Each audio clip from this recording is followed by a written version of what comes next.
കഷ്ടപ്പെടും. നമ്മൾ എല്ലാ സമയവും നമുക്കിരിക്കാൻ പറ്റില്ലല്ലോ. നമുക്കൊരു പരിധി വരെയല്ലേ മക്കളെ വളർത്താൻ പറ്റുള്ളൂ. നമ്മളില്ലെങ്കിൽ അവർ ജീവിക്കണ്ടേ?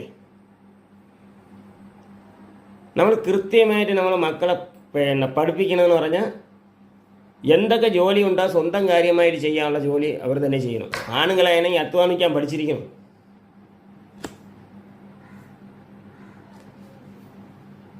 പഠിച്ചു കഴിഞ്ഞാൽ ആ പഠിത്തം കഴിഞ്ഞാൽ 10 രൂപ കാര്യമെങ്കിലും അധ്വാനിച്ച് ശീലിപ്പിക്കണം.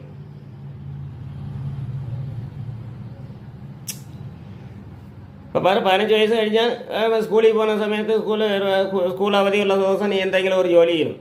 എന്തെങ്കിലും ഒരു അവൻ്റെ ഒരു രീതിക്ക് ഒരു ജോലി നമ്മൾ പഠിപ്പിക്കണം. അത് സ്വന്തമായിട്ട് ചെയ്യാൻ കണക്കണം.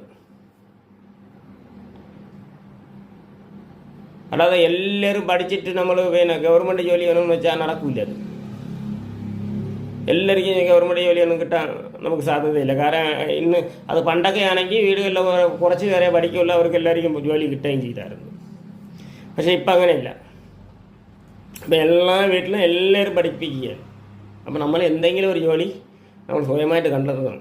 കണ്ടെത്തിയതിന് ശേഷം ഗവൺമെൻറ് ജോലി കിട്ടിയാൽ അത്രയ്ക്ക് നല്ലത്. അത് അപ്പോഴും നമ്മൾ പോയാൽ മതി.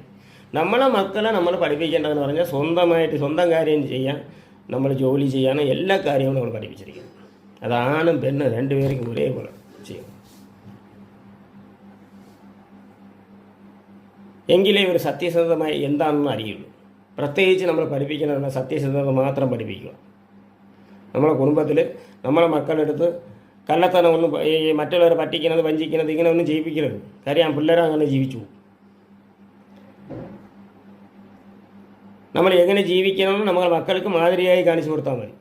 വേറെ ഒന്നും ചെയ്യണ്ട, അവർ ജീവിച്ചോളും. ഇതാണ് പണ്ടുള്ളവർ നമ്മൾ ചെയ്തിട്ടുള്ളത്. പണ്ടുള്ളവർ അങ്ങനെയാണ്. നമ്മൾ എവിടെ വേണമെങ്കിലും പോകാം, സ്വാതന്ത്ര്യമുണ്ട്. പക്ഷേ